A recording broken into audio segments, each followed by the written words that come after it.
안녕하세요. 오늘 저희가 당신과 함께 깊이 파고들 자료는요, 과정평가형 국가기술 자격제도에 대한 겁니다. 이게 시간과 노력을 들여 얻는 자격증인데, 그 가치, 또 취득 방식, 여기에 대한 논란이 있잖아요. 그 중심에 선 자료들이죠. 네, 맞습니다.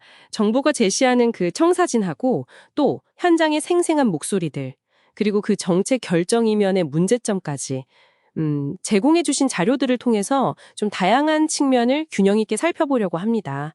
이게 단순히 뭐 찬성이다, 반대다 나누기보다는 왜 이런 논란이 생기는지 그 뿌리를 좀 이해하는 데 초점을 맞추는 게 좋겠습니다. 좋습니다. 그럼 바로 시작해보죠. 정부는 왜 기존의 시험 방식, 그러니까 검정형을 넘어서 이 과정평가형 제도를 도입했을까요? 자료들을 보면 목표는 좀 명확해 보이는데요. 현장 맞춤형 인재 양성. 맞습니다. 그 고용노동부 발표 자료를 보면 성과를 되게 강조하죠. 과정평가형 취득자가 검정형보다 취업률이 뭐 14.3% 높다. 또 취업 속도도 한 열흘 정도 빠르다. 기업 만족도도 뭐 79.2%에 달한다. 이런 얘기들이거든요. 와, 표면적으로는 정말 성공적인 지표들이네요. 더 유능한 인재, 더 빠른 취업, 더 만족하는 기업. 상당히 매력적인 약속인데, 근데 저희가 함께 본 다른 자료들에서는 전혀 다른 이야기가 나오고 있단 말이죠. 현장의 어려움이 상당히 보이는데요. 네. 특히 그 한 용접 기능사 훈련생의 경험담이 많은 걸 시사해요. 필드 시험 바로 다음날 실기 시험. 이거 정말 살인적인 일정이라고 표현하더라고요. 뭘 공부해야 할지 막막한데 NCS 학습 모듈, 그 국가 직무능력 표준 교재 있잖아요. 그걸 통째로 외워야 한다는 부담감. 아, 기출문제 같은 것도 없고, 네. 그런 명확한 가이드라인이 부족하다는 거죠. 되레다 8개월이라는 그 긴 훈련 기간. 이건 뭐 직장 다니면서 하거나 아니면 빨리 재취업해야 하는 분들께는 좀 현실적인 장벽이 될 수 있겠네요. 그렇죠. 심지어 어떤 지적도 있냐면요.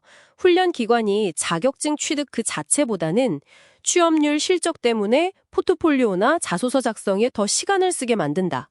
이런 얘기도 있어요. 아, 그건 좀 제도의 본래 취지가 현장에서 어떻게 변질될 수 있는지를 보여주는 사례 같네요. 비효율성 문제도 있습니다. 예를 들어 위험물 산업기사 같은 경우 원래는 단기 취득이 가능했던 자격증인데 여기에 막 900시간이라는 긴 훈련을 요구한다거나 900시간이요? 네. 그리고 관련 자격증이 이미 있는 사람한테도 과목 면제가 없다는 점. 이건 기존 경력이나 지식을 전혀 인정 안 해준다는 비판으로 이어질 수밖에 없죠. 이게 과연 현장 맞춤형인가 하는 의문이 드는 거죠. 이런 운영상의 문제에 더해서 이게 또 국고보조금이 들어가잖아요. 그러다 보니까 부정수급 사례까지 발생하고 있다는 점은 이건 제도의 신뢰성에 근본적인 의문을 던지는 것 같습니다. 맞아요. 뭐 유령 훈련생이라든지 출석부 조작 같은 문제들, 물론 일부 기관의 일탈일 수도 있겠지만 어떤 기관을 만나느냐에 따라 결과가 달라지는 뭐랄까 복불복 시스템 아니냐는 지적도 상당히 중요해 보입니다. 결국 이런 문제점들이 기존 검정형 방식하고 비교되면서 더 부각되는 것 같아요.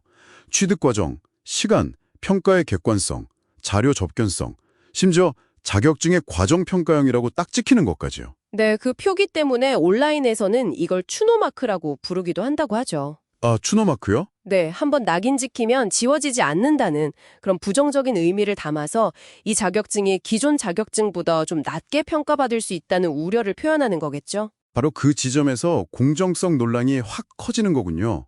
기존에 어렵게 시험밭에 합격한 사람들 입장에서는 과정평가형이 상대적으로 좀 쉬운 빈문 아니냐? 이렇게 느껴질 수 있다는 거죠. 네, 이게 단순히 뭐 감정적인 문제를 넘어서서 자격 시스템 전체에 대한 불신으로 이어질 수도 있는 거고요. 정책 결정 과정의 투명성 문제도 중요한 쟁점인 것 같습니다.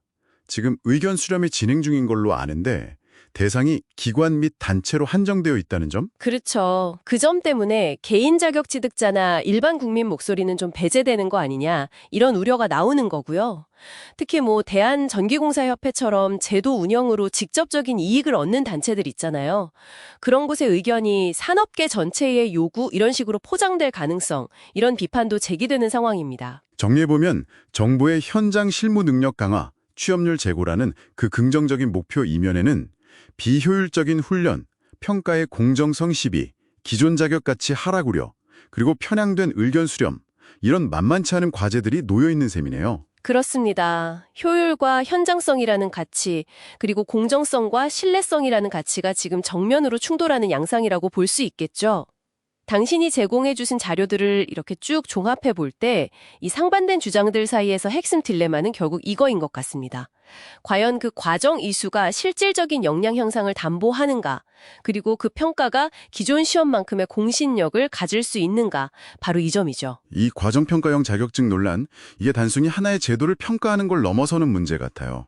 우리 사회가 개인의 노력과 성취를 어떻게 측정하고 인정할 것인가, 또 중요한 정책이 어떻게 만들어져야 하는가, 이런 근본적인 질문을 당신에게 던지고 있습니다. 네. 오늘 살펴본 자료들이 이 복잡한 현실을 잘 보여주고 있는데요. 여기서 한 걸음 더 나아가서 당신이 고민해 볼 질문은 아마 이것일 수 있습니다.